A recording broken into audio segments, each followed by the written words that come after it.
Audio Jungle.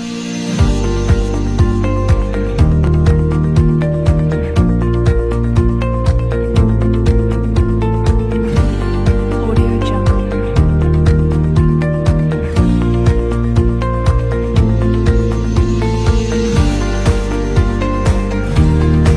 Audio Jungle. Assalamualaikum warahmatullahi wabarakatuh. Selamat bertemu kembali rekan-rekan sekalian, dan kita ketemu lagi di channel YouTube saya, Berbagi Ilmu Laboratorium. Dan hari ini kita akan belajar bareng nih mengenai materi yang mungkin sebagian kita sudah boring mendengarnya ya, tentang COVID-19 lagi. Tetapi kali ini kita akan membahas materi yang sedikit berbeda ya, yaitu tentang peran seorang ahli teknologi laboratorium medik atau ATLM, atau mungkin lebih dikenal dengan sebutan petugas laboratorium atau analis kesehatan, karena ini profesi saya ya. Tapi sebenarnya penyebutannya itu adalah ATLM, ya, ahli teknologi laboratorium medik dalam tes molekuler virus COVID-19 atau SARS novel coronavirus 2. Oke. Adapun tujuan pembelajaran pada materi kita hari ini ada dua ya. Yang pertama, nanti kita akan sama-sama memahami bagaimana sih peran seorang ATLM atau ahli teknologi laboratorium medik dalam penanganan COVID-19. Yang kedua adalah kita memperdalam lagi pemahaman kita mengenai jenis-jenis pemeriksaan laboratorium berbasis molekuler. Karena tidak bisa kita pungkiri, salah satu hikmah bagi ATLM maupun bagi fasilitas kesehatan di masa pandemi COVID ini adalah masyarakat luas terutama ya sudah mulai mengenal bahwa ada suatu teknik pemeriksaan laboratorium yang sebenarnya paling standar atau gold standar dalam pendeteksian mikroorganisme patogen penyebab salah satu penyakit, yaitu metode berbasis molekuler. Meskipun pemeriksaan molekuler ini sebenarnya sudah lama tuh kalau di luar Indonesia ya, tapi mungkin boomingnya di Indonesia ini sangat booming ketika pandemi COVID-19 ini sampai ke daerah-daerah. Untuk overview-nya, untuk COVID-19 kita juga sudah sering mendengar atau membaca di media massa maupun media elektronik bahwa COVID-19 sendiri berasal dari China ya, Tiongkok. Ini sekitar tahun 2019, makanya disebut COVID-19, dan mulai masuk dan menginfeksi seluruh dunia termasuk Indonesia. Indonesia sendiri mulai masuk di awal tahun 2020. Hingga saat ini ya, bahkan sampai ke gelombang ketiga sekarang. Nah, untuk data sebaran ini saya sadur dari sumber WHO. Update tanggal 15 Februari tahun 2022, COVID-19 sendiri sudah menyerang pada 228 negara, di mana kasus terkonfirmasi positifnya ini sangat tinggi ya, makanya disebut pandemi global, yaitu sudah mencapai 412 juta dan terus bertambah setiap harinya. Kemudian dari 412 juta ini 5.800.000 sekian ya yang meninggal di seluruh dunia. Kemudian di Indonesia sendiri diupdate juga pada tanggal 15 Februari tahun 2022, sampai dengan tanggal tersebut telah ditemukan hampir 5 juta pasien yang terkonfirmasi positif ya, 4.900.000 sekian. Tetapi sebagian besar sembuh alhamdulillah, 4.349.000 sekian, dan 145.000-nya meninggal dunia. Ini lebih lengkap lagi ya. Nah, dari 4.900.000 sekian yang terkonfirmasi positif, penambahan pada tanggal 15 Februari adalah 57.000 kasus ya. Kemudian untuk kasus yang aktif itu penambahannya 30.000 ya, ini sekitar 8,3%. Kemudian yang sembuhnya pada tanggal 15 Februari itu bertambah 26.000 sekian, dan meninggalnya bertambah 134 kasus ya, meninggal itu peningkatannya 3%. Kemudian untuk total spesimen yang diperiksa di Indonesia sendiri sudah mencapai 78 juta spesimen yang diperiksa ya. Ini pemeriksaannya dengan PCR dan TCM dengan menggunakan cartridge COVID-19 ataupun dengan pemeriksaan rapid antigen. Sedangkan untuk orang yang diperiksa ya, sehingga diperoleh 78 juta spesimen tadi diambil dari 52.600.000 sekian orang yang diperiksa. Kemudian untuk vaksin, data vaksin untuk vaksin pertama di Indonesia itu sudah mencapai 188 juta sekian. Penambahan untuk tanggal 15 Februari 252.000 sekian. Sedangkan untuk vaksinasi keduanya itu telah mencapai 136 juta orang yang divaksin kedua ya. Sedangkan untuk vaksin booster atau yang ketiga itu tidak ditampilkan. Nah, ini kalau dilihat dari per provinsi ya, di mana sih kasus COVID-19 tertinggi ya. Ini untuk kalau diurutkan itu tertinggi DKI Jakarta ya, sudah 1 juta sekian kasus. Kemudian diikuti Jawa Barat, Jawa Tengah, Jawa Timur, Banten, Jogja, kemudian Kalimantan Timur. Jadi sebenarnya didominasi kasus tertinggi itu di Pulau Jawa ya. Mungkin penyebabnya apakah benar-benar kasusnya tinggi, mobilitas masyarakat tinggi, atau memang di sana di Pulau Jawa itu screening untuk COVID-19-nya yang paling tinggi juga sehingga ditemukan kasus tertinggi ya. Oke, sekarang kita mengenal sedikit mengenai ATLM atau yang dikenal tadi ahli teknologi laboratorium atau petugas laboratorium atau analis kesehatan. Ya, ini apa sih menurut Undang-Undang Tenaga Kesehatan Nomor 36 Tahun 2014? ATLM adalah tenaga keteknisian medis ya. ATLM itu tidak seperti dokter, bidan maupun perawat karena mereka medis atau paramedis. Tapi ATLM ini seperti radiografer, sanitarian ya, itu masuk di dalam tenaga teknisi medis ya, yang bekerja pada sarana kesehatan khususnya laboratorium yang melaksanakan pelayanan pemeriksaan, pengukuran, penetapan dan pengujian terhadap bahan yang berasal dari manusia ya, atau bahan bukan berasal dari manusia. Jadi sampel kami itu, sampel seorang ATLM yang diperiksa di lab itu bukan hanya sampel dari manusia ya, bisa juga dari lingkungan ya, air, makanan dan lain-lain. Untuk penentuan jenis penyakit, penyebab penyakit, kondisi kesehatan atau faktor-faktor yang dapat berpengaruh pada kesehatan perorangan dan masyarakat. Jadi ini definisi atau apa sih ATLM itu ya, menurut Undang-Undang Nomor 36 Tahun 2014 tentang tenaga kesehatan. Nah, oke, kita lihat videonya. Bagaimana sih profesi atau tugas sendiri dari seorang ATLM atau petugas laboratorium itu? Kita lihat videonya.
Oke, di dalam organisasi profesi sendiri, seorang ATLM itu bergabung dalam organisasi profesi yang disebut dengan Patelki.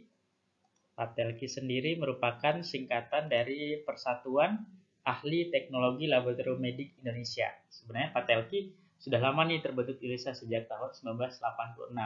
Tapi memang kembali lagi nggak bisa dipungkiri di negara kita, di Indonesia, organisasi Patelki termasuk organisasi yang tidak terlalu terkenal sebenarnya, tidak seterkenal organisasi profesi kesehatan lain seperti IDI, IBI maupun PPNI. Walaupun sebenarnya Patelki juga memberikan sumbangsih yang tinggi ya terhadap pelayanan kesehatan pasien. Nah, di dalam penanganan COVID-19 Patelki memiliki program ya untuk ATLM-nya yang disebut dengan ATLM dalam One Patelki Combat COVID-19 ya. Satu Patelki dalam melawan COVID-19. Ini terbagi dalam 3 kegiatan, yaitu seruan internal ya. Jadi memang seruan internal dalam diri seorang ATLM bagaimana memberikan sumbangsi dalam penanganan COVID-19, terutama khususnya dalam pemeriksaan laboratorium yang cepat, tepat, profesional, dan berkualitas. Yang kedua adalah advokasi kebijakan, dan yang ketiga tetap melayani secara profesional dan ikhlas. Di dalam Undang-Undang Nomor 36 Tahun 2014 tentang tenaga kesehatan ya, ini ATLM sendiri, profesi ATLM sendiri berada di dalam disebutkan di pasal 11 ya, termasuk dalam kategori tenaga kesehatan lain. Ini bersama dengan radiografer, elektromedis, kemudian sanitarian dan lain-lain ya. ATLM posisinya adalah sebagai teknisi medis ya, bukan medis maupun paramedis. Kemudian ATLM sendiri ya, ada 4 yang wajib dimiliki oleh seorang ATLM yang baik atau ATLM yang profesional. Yang pertama memiliki body of knowledge ya, otomatis ya harus punya basic dasar keilmuan atau kompetensi. Sekarang kan harus ada STR, SIP ya, itu hukumnya wajib saat ini. Yang kedua bersifat altruistik. Yang ketiga memiliki kompetensi, ini sudah pasti ya, dan memiliki etika profesi yang baik sebagai seorang tenaga kesehatan. Kemudian di dalam peraturan Menteri Kesehatan ya, PMK nomor 42 tahun 2015, ini dapat dilihat bagaimana sih peran seorang ATLM dalam melakukan pengujian laboratorium virus COVID-19. Ini dapat dilihat di sini ya, di mana fasilitas pelayanan kesehatan sebagaimana dimaksud pada ayat 1 ya, yaitu ATLM yang memiliki sertifikat kompetensi ya, baik STR maupun SIP, itu memiliki kewenangan untuk melakukan pemeriksaan laboratorium terkait dengan pemeriksaan biologi molekuler ya, PCR ya, karena kan pemeriksaan gold standar untuk penentuan diagnosa COVID-19 saat ini yaitu dengan PCR atau TCM ya, bisa juga menggunakan TCM TB, tapi cartridge-nya adalah COVID-19 dan parameter-parameter lain ya. Nah, di dalam buku pedoman organisasi Patelki, ini diterbitkan oleh Dewan Pimpinan Pusat Patelki ya di Jakarta, yaitu disebutkan juga di poin ini di 12.3 bahwa pemeriksaan untuk konfirmasi dengan teknik asam nukleat ya. Kita tahu juga, apalagi tenaga kesehatan, asam nukleat yang dimaksud di sini adalah DNA atau RNA. Karena prosedur pemeriksaan molekuler menggunakan PCR ini kan yang diperiksa adalah DNA-nya. Dalam hal ini DNA si COVID-19 ya, COVID-19 kan dia tidak punya DNA tuh RNA, tetapi bisa masuk ke PCR harus dirubah dulu menjadi DNA dengan proses reverse transcriptase. Ini teman-teman ATLM pasti paham ya. Jadi sudah disebutkan juga nih di dalam buku pedoman organisasi bahwa pemeriksaan uji molekuler termasuk pemeriksaan molekuler SARS-CoV-2 itu merupakan salah satu kewenangan dari seorang ATLM. Nah, kemudian di sini di dalam peraturan Menteri Negara Pendayagunaan Aparatur Negara ya, Permenpan nomor 8 tahun 2006 tentang jabatan fungsional peranata laboratorium kesehatan dan angka kreditnya, ini juga dituang ya, diterangkan di sana mengenai bagaimana pemeriksaan molekuler ini merupakan salah satu jenis pelayanan yang dapat diberikan oleh seorang ATLM. Kita lihat di slide selanjutnya.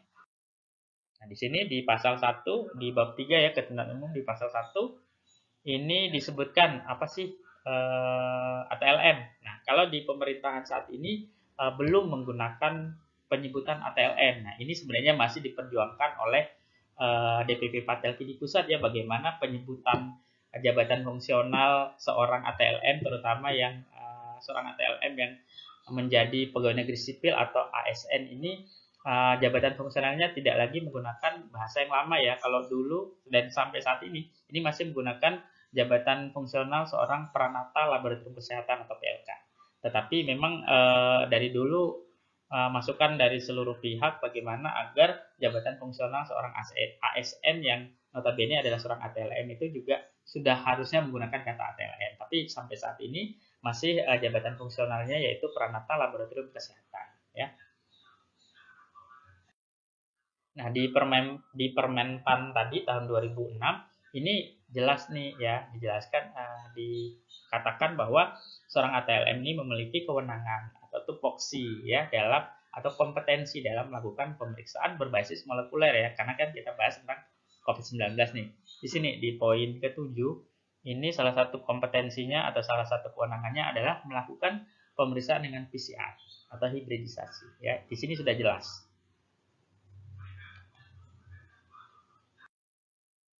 Nah, bagaimana sih alur pelayanan seorang ATLM dalam penanganan COVID-19 ya? Di sini mulai dari sampling darah untuk pasien ya, misalnya untuk pemeriksaan rapid antibody atau pemeriksaan penunjang lain, kemudian lakukan penanganan spesimen, kemudian lakukan pengiriman, kemudian lakukan pemilihan reagen, ini penting sekali, kemudian validasi sesuai protokol emergensi, kemudian pemeriksaan rapid antibody ya, kalau dulu kan masih rapid antibody dulu tuh, nah baru dikonfirmasi dengan pemeriksaan PCR atau molekulernya. Kalau sekarang kan antibody sudah tidak digunakan lagi ya, sudah sangat jarang ya, sudah rapid antigen. Tetapi konfirmasinya tetap menggunakan PCR ya. Tapi di sini ada RT-PCR ya, bukan PCR umum. Kenapa RT ini artinya adalah reverse transcriptase. Karena COVID-19 kan virus RNA, sementara PCR kan hanya bisa baca DNA. Nah, bagaimana caranya si RNA COVID-19 ini dirubah dulu menjadi DNA? Makanya dia tidak menggunakan PCR yang konvensional, PCR yang biasa gitu, menggunakan PCR yang ada reverse transcriptase-nya. Baru dilakukan pemantapan mutu pemeriksaan COVID-19, kemudian pelaporan hasil, dan manajemen sampel pos pemeriksaan, misalnya penanganan limbah, dan lain-lain. Oke, kita masuk ke tes molekuler virus COVID-19. Ini kita refresh lagi saja ya. Sebenarnya kan rekan-rekan ATLM sudah luar kepalan. Kembali lagi, metode diagnosa di dalam laboratorium itu banyak ya. Mikroskopis, kultur, biotesting, immunological, ini yang reaksi antigen antibody ya, yang rapid test itu. Metode biochemical, dan yang kita bahas biochemical, dan yang kita bahas sekarang adalah PCR, metode molekuler untuk COVID-19. Oke, kita review lagi virus COVID-19 itu apa sih ya, kita ulang-ulang lagi ya. Ini adalah modelnya ya, dia adalah virus single strand, satu untai, RNA virus, karena dia tidak punya DNA, dia sudah cuma punya RNA. Genomnya sendiri ini panjangnya itu kurang lebih 27.000 bahasa ya, whole genomnya. Kemudian zoonosis, kemudian ada tipenya ya, yang dulunya alpha, beta, delta, sekarang udah banyak ya, karena SARS-CoV-2 sendiri ini memiliki variasi genetik dan tingkat mutasi genetik yang sangat tinggi. Makanya kan sekarang ada lagi nih gelombang 3, mungkin tahun depan ada lagi, karena si mutasi genetik virus ini memang sangat tinggi. Kemudian kalau dilihat dari dendrogramnya, si virus COVID-19 sendiri memiliki 96% kesamaan asam nukleotnya atau DNA-nya dengan coronavirus pada kelelawar ya, RATG13. Ini referensinya adalah dari Perman 2009 dan dari Zhang Errol et al 2020. Nah, untuk metode pemeriksaan COVID-19 ini mulai dari rapid test ya, kita kenal ada antibody antigen. Ya, tapi kita highlight-nya untuk materi ini adalah yang molekular test dengan PCR atau polymerase chain reaction. Nah, oke, kita lihat lagi nih, ini virusnya tadi ya. Jadi virus ini dia mengandung materi genetiknya RNA, makanya dia tidak bisa diperiksa hanya dengan alat PCR saja ya, tapi harus ada reverse transcriptase-nya, makanya sebutannya RT atau RT-PCR, karena dia RNA, jadi si RNA ini harus dirubah dulu menjadi DNA. Kemudian virus ini dilindungi ya dengan envelope, kemudian ada lapisan lemaknya, kemudian ada spike ya, protein S, kemudian ada envelope-nya ya, protein E, kemudian ada membrannya, glikoprotein ya, protein M, ini untuk transportasi bahan makanan dari si virus ini. Nah, kalau si virus ini dipanjangkan ya, ditarik jadi panjang seperti ini ya, ini di sebelahnya dari 5 aksen ke 3 aksen. Nah, di sini terlihat protein-proteinnya atau gen-gen penyandi proteinnya ya. Dari leadernya, multidimin, kemudian RF1A ya, kemudian gen yang menyandi protein M ya, membran glicoprotein. Kemudian ada gen-gen yang menyandi enzim primase yang membentuk primer ya, yang nanti dibutuhkan pada proses replikasi si virus ini ketika masuk ke dalam sel host. Kemudian ada gen SSRBP, ada RDRP, ada gen yang menyandi enzim helikase. Ini teman-teman biologi ngerti nih enzim helikase ya. Kemudian gen yang menyandi exon, kemudian ini, kemudian gen yang menyandi protein spike, protein E, M, N, dan lain-lain. Nah, kenapa penting dipelajari? Karena protein-protein inilah yang menjadi gen target pada yang digunakan oleh produsen pembuat rapid antigen ya, terutama rapid antigen antibody ya. Karena inilah yang protein-protein inilah yang dideteksi oleh alat tersebut. Oke, kita masuk ke dalam apakah pemeriksaan laboratorium itu selalu benar? Tidak ya, karena pasti ada errornya. Mungkin Bapak Ibu atau rekan-rekan mendengar berita atau mendengar cerita atau bahkan mengalami sendiri kok hasil lab yang ini berbeda sama ketika saya periksa di sini berbeda sama hasil pemeriksaan di sana, atau saya periksa di sini positif berapa di sana negatif gitu ya. Karena ternyata banyak sekali faktor kesalahan dalam pemeriksaan laboratorium. Di mana laboratorium sendiri kan dibagi menjadi 3 ya, pemeriksaan lab mulai dari tahap pre-analitik, ini sebelum dilakukan pengujian, mulai dari ngambil sampelnya, cara ngambil sampel, jumlah volumenya, dan lain-lain, atau cara perlakuan sampelnya, pengolahannya setelah diambil, dan lain-lain. Kemudian ada tahap analitik, ini ada tahap pengujian, dan tahap setelah pengujian ya, misalnya entry data, memberikan hasil, penulisan, dan lain-lain. Nah, ternyata dari banyak sekali penelitian, ternyata faktor kesalahan pemeriksaan laboratorium itu paling tinggi pada tahap awal ya, tahap pre-analitik, sebelum sampelnya diperiksa. Apa mungkin salah ngambil sampel, atau waktu pengambilan sampelnya berbeda, atau terjadi kontaminasi pada pengambilan sampel, dan lain-lain. Ini menjadi perhatian yang penting sekali bagi seorang ATLM. Kemudian juga yang penting dalam pemeriksaan laboratorium apapun ya, terutama rapid test antigen antibody atau pemeriksaan molekuler juga ya, PCR, itu memperhatikan sensitivitas dan spesifisitas pemeriksaan. Sensitivitas itu apa sih? Sensitivitas adalah kalau bahasa gampangnya itu yang positif benar-benar di batas positif ya, atau bisa juga dikatakan batas kemampuan terkecil dari deteksi suatu alat atau suatu metode. Juga specificity ya. Specificity kalau bahasa gampangnya yang negatif itu benar-benar dibaca negatif. Atau bisa juga diartikan si pemeriksaan ini benar-benar spesifik mendeteksi gen target yang ingin diperiksa atau deteksi. Di mana sensitivity dan specificity dalam deteksi virus, kita bahas virus ya karena COVID-19, dalam sampel ini banyak dipengaruhi oleh yang pertama jenis pemeriksaannya, kemudian pengambilan spesimennya sejak gejala ya, apakah benar teknik pengambilannya, kualitas spesimennya ya. Karena kan secanggih-canggihnya alat PCR atau TCM, itu kalau sampelnya tidak berkualitas atau kualitasnya tidak baik, itu tidak bisa dibaca sebenarnya, atau tidak yang harusnya virusnya ada jadi tidak terdeteksi karena spesimennya itu tidak berkualitas. Kemudian jenis sampelnya ya, ini juga perlu diperhatikan kan. Metode pemeriksaan PCR itu ada dia paling baik untuk menggunakan sampel swab nasofaring gitu ya, atau lebih bagus dia membaca sputum, dan ini juga perlu diperhatikan oleh seorang ATLM atau dokter yang mengirimkan spesimen. Kemudian penanganan spesimennya ini juga penting nih, sampel selesai diambil sebelum diperiksa kan disimpan dulu atau diolah, itu juga penting. Jangan sampai proses penanganan spesimen sebelum diperiksa itu justru menyebabkan kesalahan hasil pemeriksaan. Dan yang terakhir, waktu dari pengambilan spesimen ini juga penting sekali nih bagi seorang ATLM mengetahuinya ya. Atau seorang dokter dalam mengirim sampel itu sebenarnya ada waktu-waktu yang tepat ya, sehingga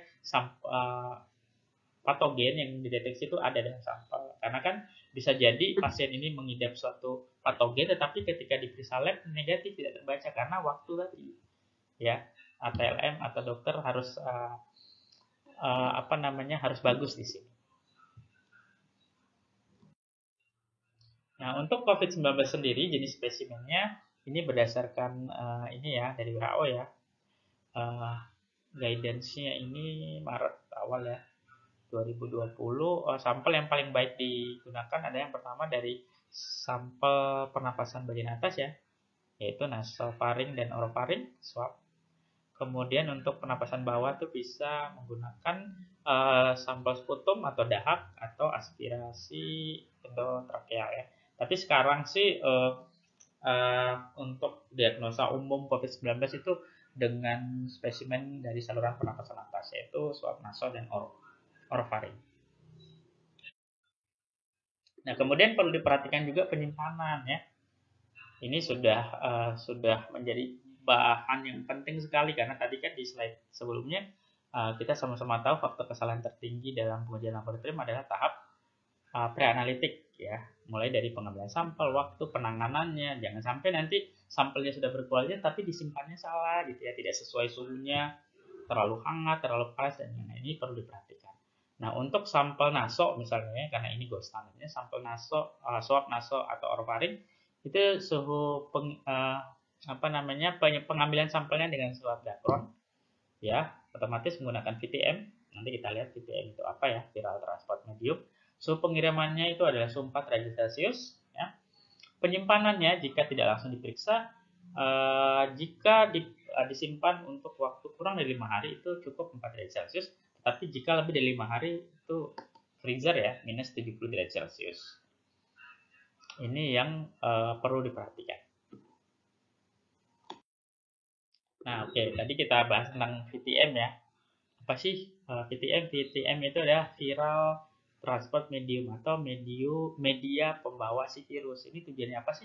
Agar si virus ini jumlahnya atau kualitasnya tetap ada di dalam sampel. Jangan sampai karena tidak disimpan pada media khusus untuk virusnya udah keduluan mati ya. Jadi pada saat diperiksa di PCR misalnya dikirim karena tidak punya PCR, udah mati deh negatif padahal sebenarnya ada. Jadi ini perlu sekali diperhatikan untuk penggunaan VTM. VTM-nya harus steril, kemudian berisi larutan isotonik, mengandung protein ya. Protein ini digunakan oleh si virus ini agar dia bertahan ya selama perjalanannya dikirim ke lab rujukan PCR. Kemudian mengandung antibiotik. Kenapa harus mengandung antibiotik? Iya, karena agar bakteri-bakteri tidak ikut tumbuh ya di dalam sampelnya. Jadi yang ada di situ pure atau murni virus yang ingin dideteksi. Kemudian ada buffer pH dengan indikator Thermoret. Nah, fungsi indikator ini adalah untuk melihat apakah VTM-nya bagus atau tidak. Ya. Contoh VTM ini ya, biasanya HBSS atau Virocalt atau NEM, UTM, dan lain-lain. Disimpan dalam freezer, si VTM ini ya, minus 20 derajat Celcius, kondisi beku. Dan dikatakan normal kalau VTM-nya masih warna kuning. Jadi kalau sudah berubah warna, tidak boleh digunakan lagi. Kemudian alat pengambilan spesimennya ya, swab dacron saat ini kan sudah wajib. Kalau dulu kan masih pakai yang swab kayu bisa dipatahkan. Nah, kenapa tidak boleh lagi? Karena kalau bahan kayu kan bahan organik tuh. Takutnya mengandung enzim yang dapat merusak DNA atau RNA si virus ini ya. Misalnya enzim RNase dan DNase. Makanya gold standard saat ini wajib menggunakan swab dacron ya. Kemudian ada beberapa hal yang perlu diperhatikan dalam pengambilan sampel. Yang pertama, pada saat masuk tuh putuskan tangkai plastiknya ya di daerah mulut kecup agar kecupnya bisa ditutup dengan rapat. Jadi yang lupa diputusin ya, dipatahin ya, baru bisa ditutup dengan baik. Kemudian selanjutnya setelah diambil swabnya ya, kecup tadi setelah dipotong swab dacronnya ditutup dengan parafilm. Ya, selanjutnya kecup yang sudah berisi swab dibungkus dalam tisu bersih seperti ini ya. Kemudian dimasukkan dalam plastik klip. Kemudian kalau tidak langsung dikirim kan tadi disimpan pada suhu 4 sampai 8 derajat Celcius. Tetapi kalau dikirimnya itu kurang dari 5 hari. Kemudian untuk pengepakan dan pengiriman spesimen ya. Misalnya ini spesimen yang sputum ya.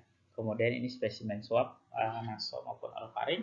Ini setelah dimasukkan ke dalam plastik klip, dimasukkan ke dalam box sampel ya yang dilapisi dengan cool pad atau ice gel ya agar suhunya ini terjaga 4 sampai 8 derajat Celcius.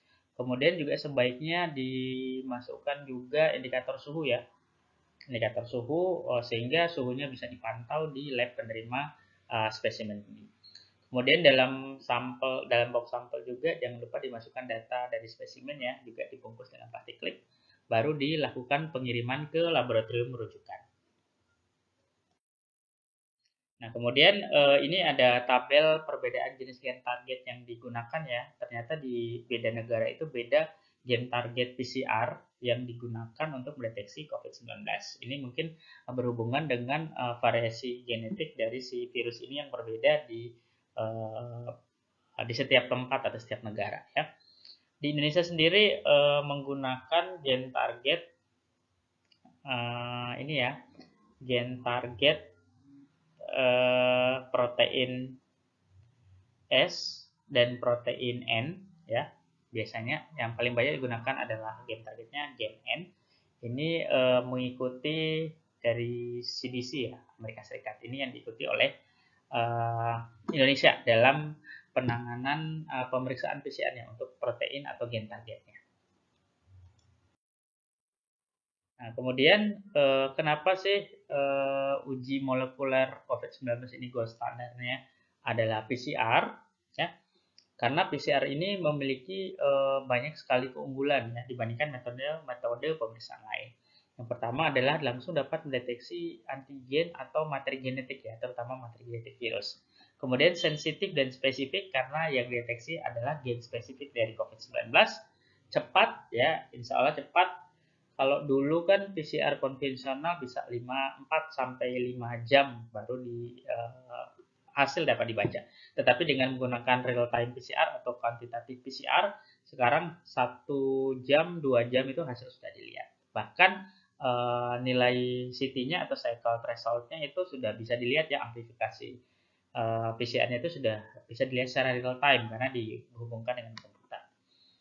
Kemudian tetapi metode PCR sendiri memerlukan tahapan persiapan sampel yang harus baik, kemudian peralatan khusus ya, tidak seperti lab biasa, dan memerlukan fasilitas laboratorium khusus minimal BSL 2. Ini adalah alur kerjanya atau workflow uji molekuler COVID-19, dimulai dari isolasi RNA, karena kan si virus ini mengandung materi genetik, jadi si RNA virusnya harus dikeluarin dulu dari envelope-nya. Ya. Setelah RNA-nya dimurnikan, dikeluarkan melalui proses isolasi RNA atau ekstraksi RNA, baru dilakukan reaksi PCR ya, ditambahkan bahan-bahan lain atau reagen-reagen lain ya untuk pemeriksaan PCR. Setelah itu dibaca di PCR, baru nanti dilakukan analisis data. Ekstraksi RNA sendiri ya, untuk isolasi RNA, karena si virus kan yang mau dideteksi adalah RNA-nya, jadi si RNA ini harus dikeluarin dulu dari materi dari envelope si virusnya ya, dari bungkusnya virus ya, tubuh si virus harus dikeluarkan RNA-nya melalui proses ekstraksi RNA ya. Prosesnya adalah mulai dari sampel dilisiskan, kemudian dibinding atau diikat, dicuci, dielusi, baru diperoleh ekstrak RNA-nya ya. Fungsinya adalah mengisolasi asam nukleat atau RNA dari berbagai material seluler dalam spesimen. Jadi sampelnya kan mengandung bahan-bahan lain, jadi si RNA-nya harus dikeluarin dulu ya.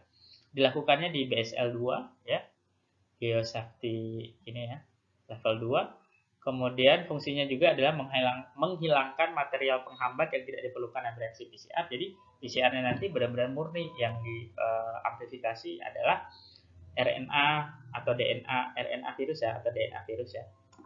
Kemudian juga fungsinya untuk menginaktivasi virus, jadi virusnya diinaktivasi dulu melalui proses lisis menggunakan buffer lisis ya, dan harus dilakukan dalam biosafety cabinet, jangan dilakukan di luar tanpa APD karena ini kan virus dari spesimen aktif kan, jadi itu fungsinya.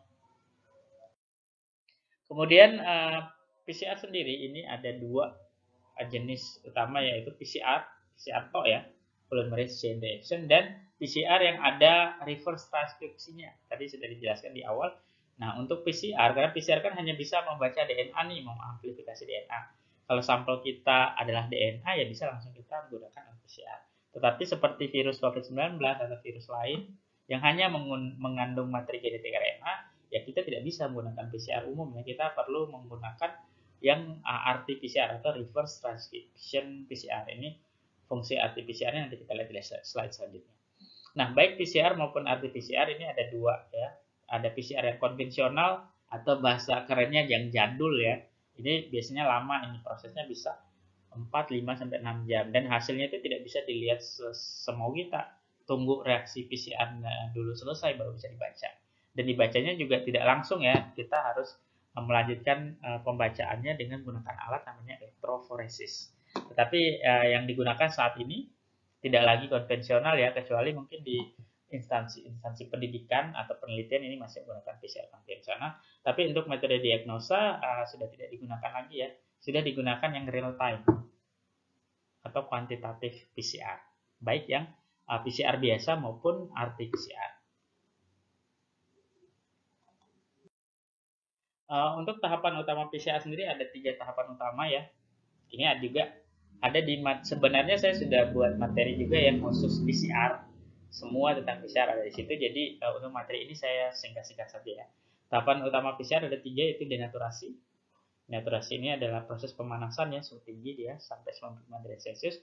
Fungsinya adalah untuk memecah nih kan, kalau DNA kan untai ganda kan. Jadi dia harus dipisahin dulu. Cara misahinnya itu dengan pemanasan. Ya, kalau ini nih ngikutin cara dogma sentral, cara replikasi dalam sel ya, yaitu menggantikan perannya enzim helikase ya untuk memecah untai ganda jadi pecah nih jadi 2. Jadi untai tunggal masing-masing gitu ya, itu fungsinya denaturasi. Nah, tahap kedua ini tahap yang penting nih, yaitu tahap annealing atau tahap di mana si primer ini ya.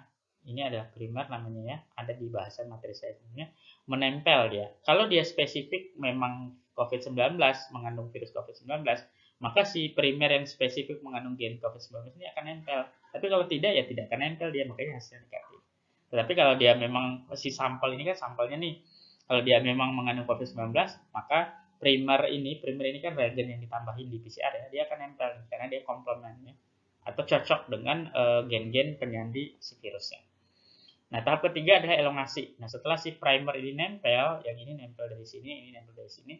Nah, kemudian kan dia pendek kan, primer kan pendek. Nah, kan dia harus nambahin satu persatu kan bahasa nukleotid. Ini masuk ke dalam tahap elongasi ya, suhu 70 derajat Celcius.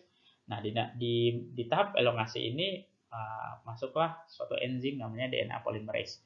DNA polymerase ini masuk, dia menambahkan nih basa-basa nukleotida yang komplementer dengan atau komplement dengan basa nukleotida dari sampelnya.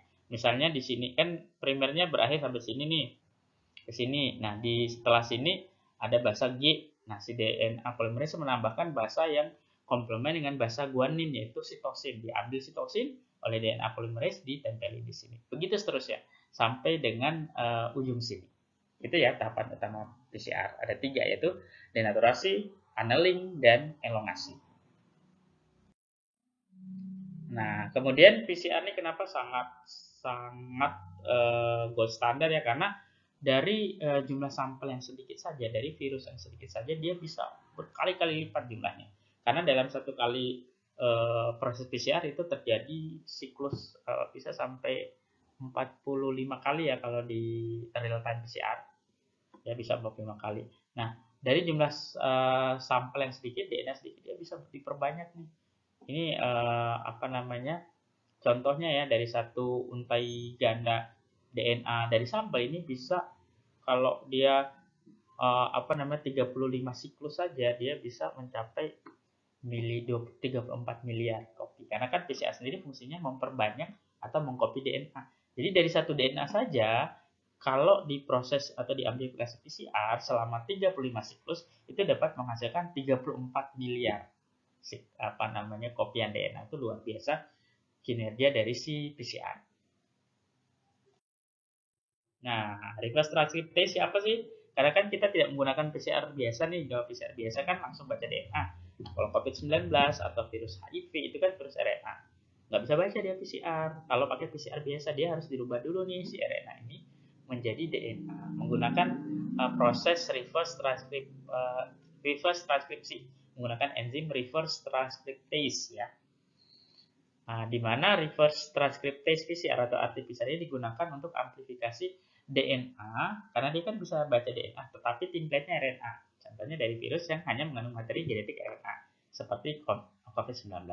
Jadi di RT-PCR ini terjadi dua proses. Yang pertama adalah proses reverse transkripsinya dulu, ya, yaitu si RNA COVID-19 dirubah dulu menjadi DNA yang disebut dengan cDNA atau complementary DNA. Nah, baru setelah terbentuk DNA ini baru masuk ke dalam proses PCR seperti tahapan yang tadi, denaturasi, annealing, dan elongasi. Untuk komponennya, ini adalah komponennya atau bahan-bahan yang diperlukan dalam suatu proses RT atau PCR ya, yaitu harus ada primer atau primer. Ini adalah kumpulan basa nukleotida ya, tapi pendek saja. Ini spesifik untuk deteksi. Berarti di sini primer yang spesifik mengandung basa-basa nukleotida COVID-19. Kemudian probe ya, ini yang membedakan dengan PCR konvensional. Kalau real time PCR itu menggunakan probe, ini adalah sekuen oligonukleotide pendek. Ini sama kayak primer ya, tapi dia lebih pendek, yang didesain untuk berhibridisasi dengan sesuai target. Nah, dengan adanya probe ini, nah kan dia ini posisinya di tengah ya, misalnya di sini primer yang forward, di sini yang reverse. Ketika dia masuk probe-nya, ketika ditabrak oleh primernya, dia akan pecah nih si probe ini, keluarlah pewarnanya atau molekul dye atau molekul pewarna, karena si probe ini dilabeli dengan pewarna ya, di ujung 5 maupun di ujung 3. Ketika kan posisinya tengah nih si probe, ketika ditabrak oleh primer kanan maupun primer kiri, pecah, lepaslah si molekul dye-nya, sehingga berwarna, akhirnya bisa dibaca oleh alat PCR, RT-PCR. Kemudian selain itu juga mengandung DNA template bahannya, ini sampelnya ya. Tadi kan kita ekstraksi atau isolasi RNA, nah disebut DNA template. Kemudian membutuhkan water, air, kemudian menggunakan buffer yang mengandung ion magnesium. Ini fungsinya adalah digunakan oleh enzim ini, DNA polymerase. Tadi fungsinya kan di tahapan ketiga, yaitu elongasi, menambahkan basa-basa nukleotida satu persatu. Nah, kalau dia tidak mengandung buffer yang ada ion Mg-nya, dia nggak bisa nempelin nih si enzim ini, karena dia membutuhkan ion magnesium. Kemudian buffer dan ion Mg-nya, ion magnesium. Kemudian tahapan RT-PCR tadi sudah dijelaskan ada dua ya, karena dia virus RNA, dia harus ditranskripsi dulu menjadi cDNA, baru masuk ke dalam proses PCR ya, mulai dari denaturasi, annealing, dan elongasi. Kemudian prosesnya, proses secara umum ya, jadi setelah isolasi RNA atau ekstraksi RNA, baru dilakukan mixing reagen ya, penambahan reagen tadi ada buffer, DNA polymerase, ada probe, dan lain-lain, baru dimasukkan ke alat PCR ya, atau dilakukan proses amplifikasi. Baru setelah itu dianalisis hasilnya. Ini adalah contoh platform kerja dari PCR ya. Ini kalau RT-PCR mulai dari reverse transkripsi, ini biasanya suhunya 50 derajat Celcius selama 30 menit, baru masuk ke tahap pre-denaturasi 95 derajat Celcius, baru denaturasi 95 derajat Celcius 15 detik, baru annealing 50 derajat Celcius, baru ekstensi atau elongasi tadi ya.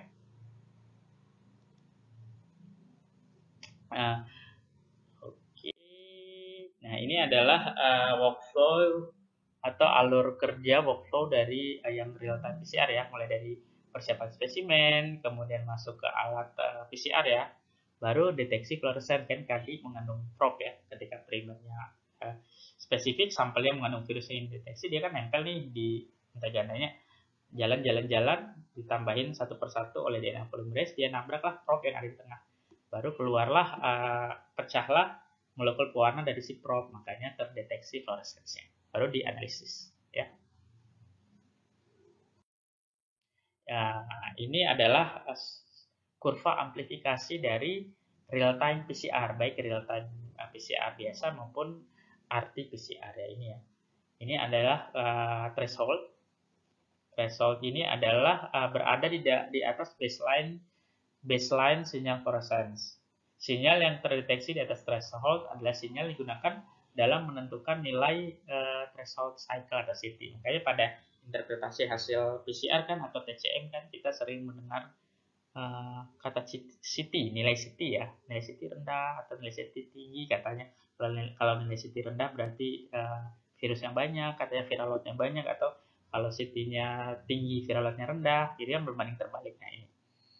Nah, kapan dikatakan apa sih CT atau threshold cycle? Adalah jumlah siklus ketika terjadi atau siklus keberapa. Dalam PCR kan ada sekitar 40-an siklus nih. Nah, nilai CT atau threshold cycle adalah jumlah siklus atau siklus keberapa terjadinya amplifikasi DNA pertama kali. Ya, misalnya begini, terjadi amplifikasi DNA ya, denaturasi unring PCR, masuk siklus 1 belum, kan dia ada 40-an siklus 2, siklus 3. Nah, misalnya terjadi amplifikasi, dia primernya nempel karena dia komplement, itu mulai siklus ke 15. Nah, di sini akan mulai naik nih kurvanya. Berarti nilai CT pertamanya adalah 15. Seperti itu, ya. Kemudian nilai CT ini berbanding terbalik dengan kuantitas atau jumlah virus dalam spesimen. Karena semakin tinggi nilai CT, berarti jumlahnya semakin banyak. Jumlah si virus sedikit atau viralnya rendah. Karena dia membutuhkan waktu lama kan baru terjadi amplifikasi pada siklus keberapa. Tetapi jika nilai CT-nya rendah, berarti kan dia terbentuk amplifikasi ini pada siklus-siklus awal karena jumlah virusnya kan banyak, ya. Jadi nilai CT ini berbanding terbalik dengan jumlah virus di dalam sampel. Kalau nilai CT-nya rendah, berarti jumlah sampelnya atau viral load-nya rendah. Kan biasa teman-teman kalau baca nilai PCR, kalau nilai CT-nya 15 atau 16 kan high katanya. Kalau nilai CT-nya di atas 36 atau 30-an itu low. Jadi itu ya, rekan-rekan. Nah, untuk fasilitas laboratorium PCR sendiri, ini untuk gold standarnya itu minimal menggunakan Basic Biosafety Level 2 ya, yaitu BSL2. Ini adalah syarat standarnya untuk keamanan petugasnya juga lingkungannya. Kemudian layout untuk lab PCR sebaiknya itu adalah punya ruangan-ruangan masing-masing ya. Jangan sampai lab PCR kita itu cuma satu ruangan, jadi muter di situ saja, sebenarnya tidak boleh ya. Yang dianjurkan itu punya ruangan masing-masing ya. Ada area sendiri untuk reagensia atau penambahan reagennya, ada area sendiri untuk mesin PCR-nya, atau ada area sendiri untuk pembacaannya. Bahkan lab PCR yang baik ada ruang sendiri untuk pakai APD, masuk ke cleaning room pakai APD, lakukan isolasi RNA, ekstraksi RNA, pindah lagi ke ruangan lain untuk mixing reagen, penambahan reagen, pindah lagi ke ruangan lain untuk proses PCR, ya, baru pindah lagi untuk analisisnya. Dan di setiap lab ini harusnya itu APD-nya itu ganti gitu loh, masuk ke isolasi RNA pakai APD sendiri, lepas masuk lagi ke ruangan mixing reagen itu APD sendiri, ya. Seperti itu seharusnya. Kemudian pemilihan reagen PCR juga ini penting sekali. Yang pertama dipilih berdasarkan kebutuhan. Kalau nggak butuh ya nggak usah dibeli ya gitu ya. Kemudian ini penting juga, perhatikan specificity dan sensitivity. Tadi sudah dibahas di slide-slide awal ya. Ini penting sekali, terutama bila primer probe dari manufacturer ya. Jadi harus dilihat berapa sih nilai sensitivity-nya, apa sih gate targetnya, itu penting sekali diperhatikan. Kemudian sensitivity-nya juga, apakah dia hanya membaca si virus COVID-19. Jangan sampai primer atau probe ini dia juga bisa baca virus coronavirus tipe yang lain gitu loh ya. Ini perlu sekali diperhatikan. Yang ketiga, sesuaikan chemistry reagen dengan alat PCR yang ada di lab. Nah, biasanya kan sekarang sebaiknya itu kalau mesin PCR itu close modelnya ya. Jadi alatnya itu reagennya harus itu. Gitu. Itu yang perlu diperhatikan oleh kita sebagai seorang ATLN atau klinisi. Nah, oke, baik rekan-rekan. Materi singkat saya tadi saya menggunakan beberapa referensi ya, teman-teman juga bisa lihat. Yang pertama dari C. Lawrence Polymerase Chain Reaction ya, kemudian dari Thermo Fisher 2016 dan bukunya C. Jun. Terima kasih rekan-rekan ATLM dan penonton channel YouTube saya. Semoga materi sangat simpel sederhana ini bermanfaat. Semoga kita sehat dan selalu jaga kesehatan, tetap mengikuti protokol kesehatan dan selalu semangat. Kemudian rekan-rekan juga boleh nih jika ada waktu sempat evaluasi saya sebagai narasumber di sini. Ya, terima kasih. Sampai ketemu di video-video dan materi ajar selanjutnya. Assalamualaikum warahmatullahi wabarakatuh.